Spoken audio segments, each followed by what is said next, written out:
Tengok, sepi sangat tengok. Wow. TKI Malaysia tidak ada di Malaysia sudah. Sepi. Tidak ada penghuni. Tenaga kerja Indonesia kita yang di luar negeri itu ya bisa menyumbang devisa buat negara itu di 253 triliun teman-teman. Di bawah kepemimpinan Pak Prabowo, Indonesia baru aja pecahin rekor cadangan devisa tertinggi sepanjang sejarah. Angkanya tembus 155,7 miliar dolar AS. Besar itu. Dan sedikit cerita, di channel ini memang setiap tahun itu selalu mengadakan kegiatan sosial, membagikan sepatu dan tas buat anak-anak sekolah ya teman-teman semua. Nah, kalau yang mau bantu, linknya masih ada atau nomor rekeningnya masih ada, kalian bisa bantu ya teman-teman semua. Dalam kegiatan sosial itu ternyata ada banyak sekali teman-teman kita, saudara-saudara kita yang bekerja di luar. Mereka menyisihkan uang mereka dari gaji mereka untuk membantu anak-anak sekolah yang kurang mampu di Nusa Tenggara Timur. Ini sesuatu yang sangat-sangat saya apresiasi sekali teman-teman semua. Dari lubuk hati saya yang paling dalam, saya mau mengucapkan terima kasih buat teman-teman semua yang sudah berkontribusi untuk membantu anak-anak sekolah di sini.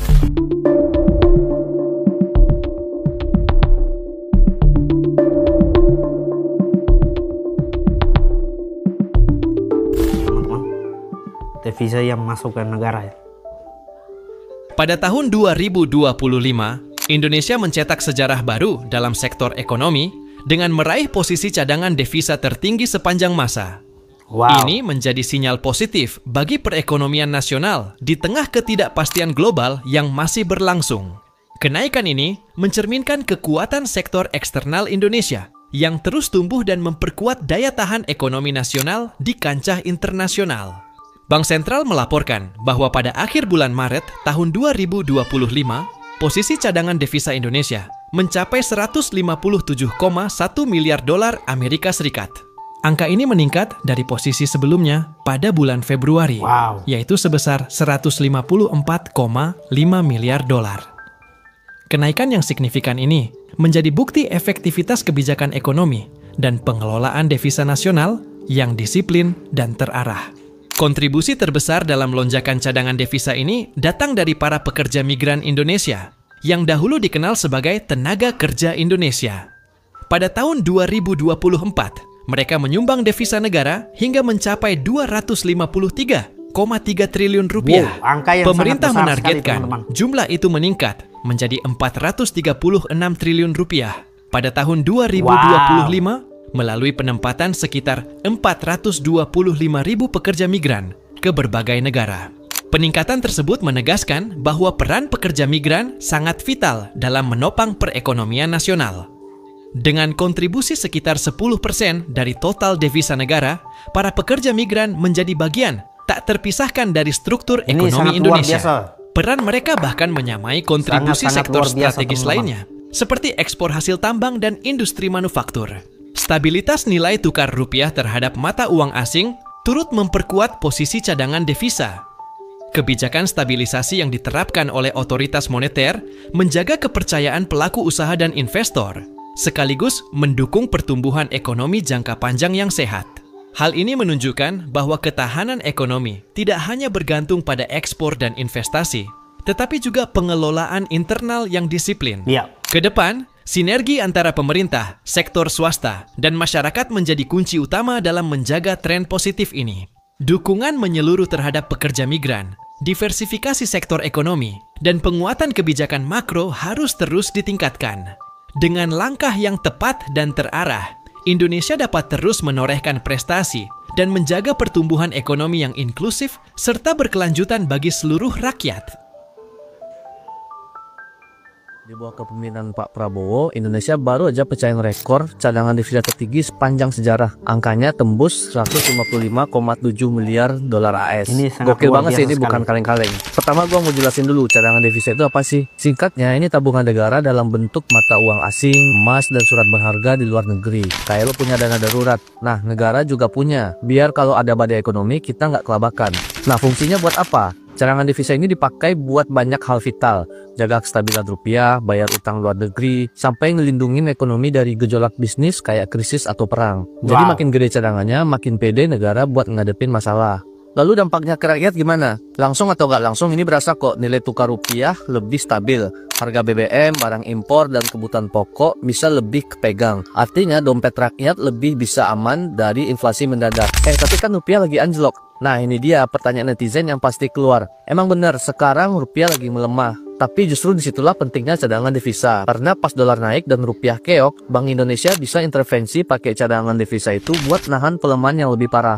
Jadi kalau kita nggak punya tabungan negara sebesar sekarang, bisa aja rupiah udah nyungsep lebih dalam. Nah ini konteks global juga nggak bisa diabaikan. Pelemahan mata uang itu nggak terjadi cuma di Indonesia doang. Negara-negara berkembang lain juga ngalamin hal yang sama. Ini efek domino dari suku bunga The Fed yang masih tinggi, konflik geopolitik, dan arus modal yang balik ke negara maju. Bukan karena ekonomi kita jeblok, tapi dunia lagi kacau. Nah, kenapa ini penting? Karena dunia lagi nggak aman-aman banget. Harga komoditas naik turun, perang di mana-mana, dan banyak negara maju pun goyah. Nah, Indonesia justru makin solid dan bikin rekor baru. Ini bikin investor makin percaya, lapangan kerja bisa lebih luas, dan ekonomi bisa tumbuh makin stabil.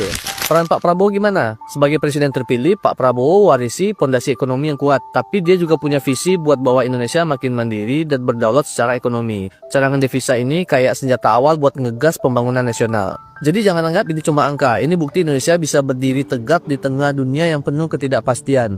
Dan ingat, cadangan devisa tuh kayak payung pas badai. Badai tetap ada, tapi kita nggak kuyup-kuyup amat. Wow.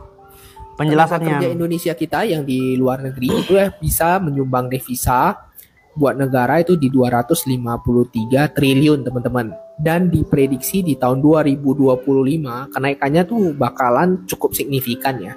Itu bakal jadi 433 kali lipat ya teman-teman. Triliun teman-teman. Hampir 2 kali lipat. Gak heran kalau TKI kita disebut sebagai pahlawan devisa ya. Karena secara tidak langsung kan mereka memasukkan uang dari luar negeri ke Indonesia, berarti inflow ya.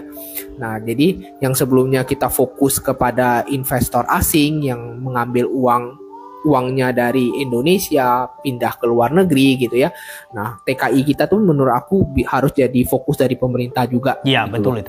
Jadi mereka pun harus jadi perhatian juga karena memang mereka menyumbangkan devisa yang nggak kecil ya, nilainya sangat besar menurut aku. Nah, selain ini juga menurut aku juga kita fokus juga ke bagian pariwisata ya. Iya, kalau Indonesia fokus ke teknologi ya pastinya kita udah kalah jauh sekali sih dari negara-negara maju lainnya. Dan yang bisa kita harapkan itu dan kita tidak kalah menurut aku di pariwisata teman-teman. Iya. Itu bisa menyumbangkan devisa yang cukup besar ya. Mungkin di next video aku bisa tunjukin nilainya kepada teman-teman. Apabila itu digarap dengan baik oleh pemerintah ya nilai wisatawan yang mancanegara yang datang ke Indonesia itu bisa membawa devisa yang tinggi buat Indonesia. Nah, buat teman-teman di sini terkait dengan hal ini jangan lupa langsung komen kalau ada, kasih komentarnya buat teman-teman, dan jangan lupa untuk di-follow. Oke? Ini sering dihinakan, sering direndahkan, sering dilihat sebelah mata. Bahkan tidak sedikit cara pandang yang destruktif itu datang dari para pejabat di negara ini. Ternyata mereka adalah penyumbang devisa terbesar kedua, yaitu 159,6 triliun kepada negara. Wow. Kalau nak ambil pekerja asing pun, ini pendapat aku lah, jujur aku cakap baik ambil orang Indonesia sahaja. Yang lain-lain tu, kalau boleh tak payahlah. Dalam banyak-banyak pekerja asing dekat negara kita ni, aku nampak orang Indonesia baik daripada yang lain. Ini orang kata kajian kajian. Aku ada kawan ramai tu orang Indonesia. Aku susah, diorang pernah tolong aku. Jujur aku cakap, aku susah, diorang pernah tolong aku. Macam ni memang saya selalu dengar.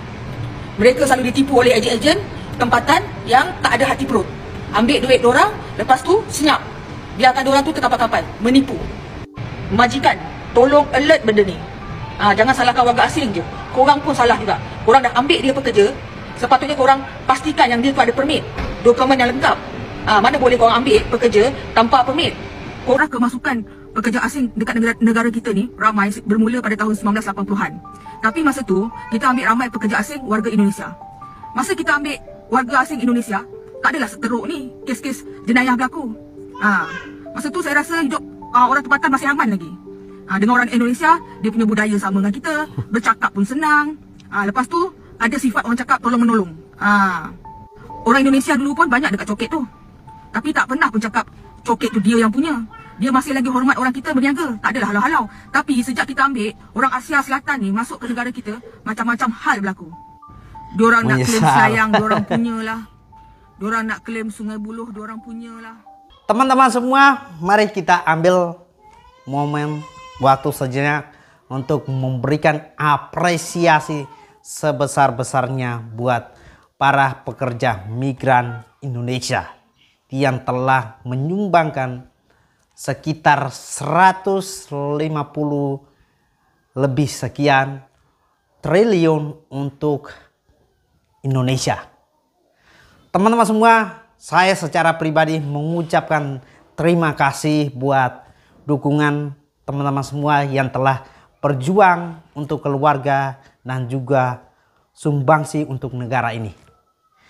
Dan sedikit cerita, saya di channel ini memang setiap tahun itu selalu mengadakan kegiatan sosial, membagikan sepatu dan tas buat anak-anak sekolah ya teman-teman semua.